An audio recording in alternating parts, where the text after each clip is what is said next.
We're at Washington DC on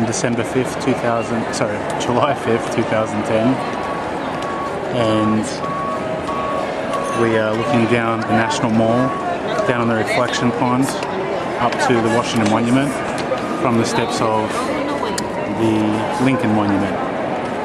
And we're about to go into the National Mall and look at all the war museums. And as we pan through here, there's the Lincoln Monument right there.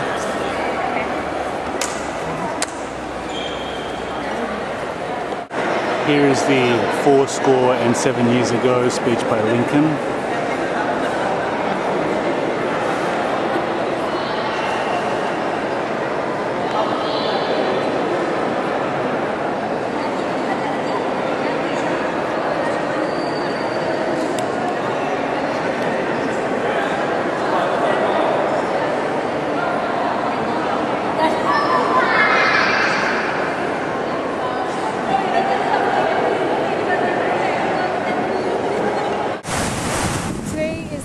July.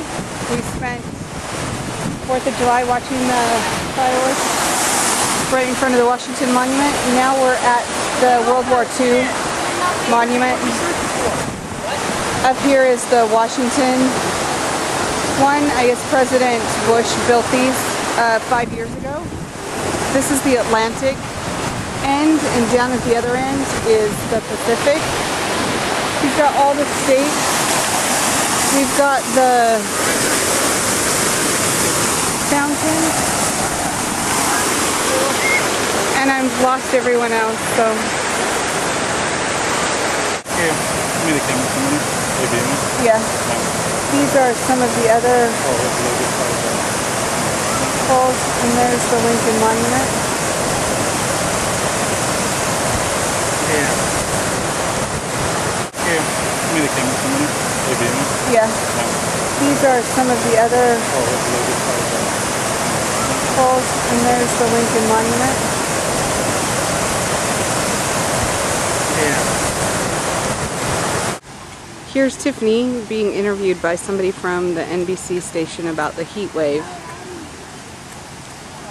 They had stopped and asked her earlier, and she didn't do it.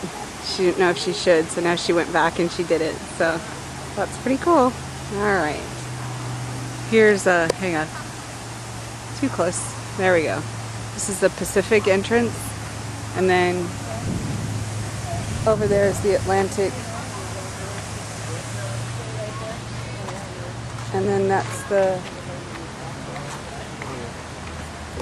memorial. Here we are at the Korean War Memorial. And they have this really pretty fountain. It says freedom is not free. And the big flag. It says POW and MIA. And then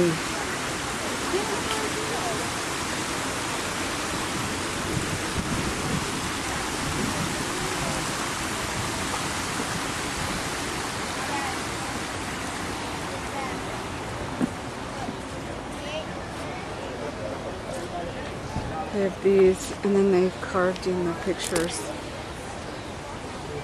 of the men who died on the wall.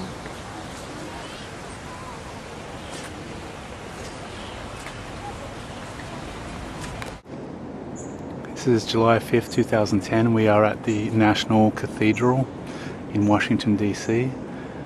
It's just a beautiful building, and we're going to go in and take a look. This is inside the National Cathedral. This is where they have services for Ronald Reagan and Gerald Ford, former presidents of the US. And this is also where Martin Luther King conducted his last Sunday sermon before he was assassinated.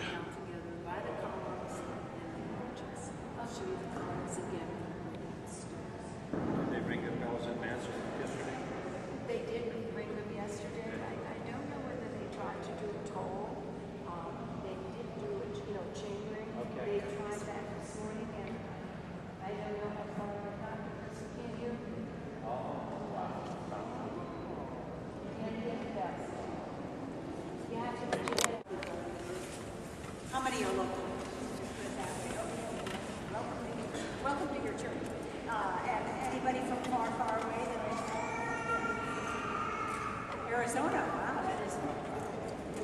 Is it hotter in Arizona than it is in Washington today? Pretty bad in Washington today. It's our worst foot forward. Sorry about that. This is how it gets.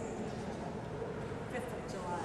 So we're going to talk for about 5-10 minutes, and then we'll get up and move all around. We're going to talk about history and architecture, and then we'll move up to the altar. There is a lot going on in the cathedral today. They're getting ready for a big concert tonight, and so the front is a little bit different than it usually is, but anyway. So this is the 6th largest cathedral in the world. So if you thought it was big when you came in, you are exactly right.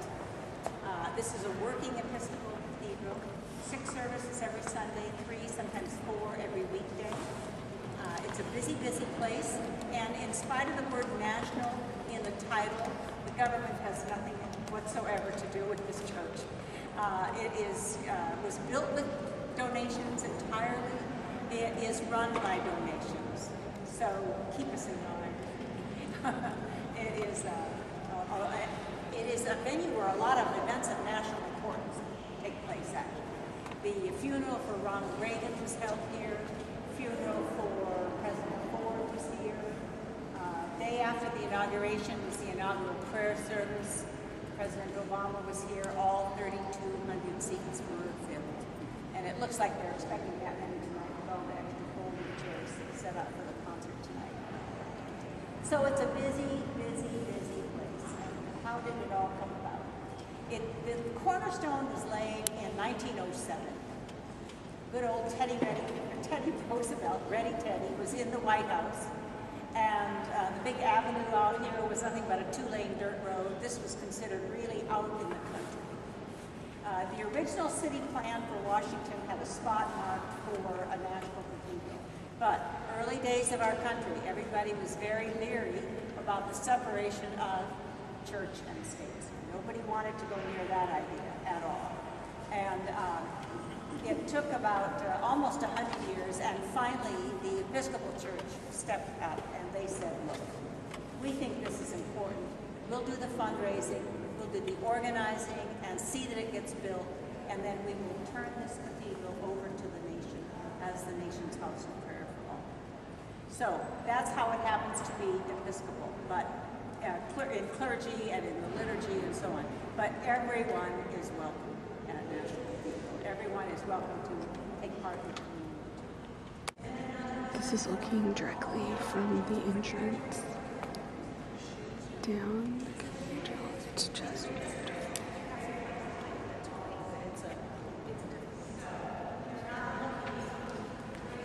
Here's the entrance doors. We're gonna go this way. Here's another section. There's the organ. I'm gonna go in here and look at this. I guess they're getting ready for a concert.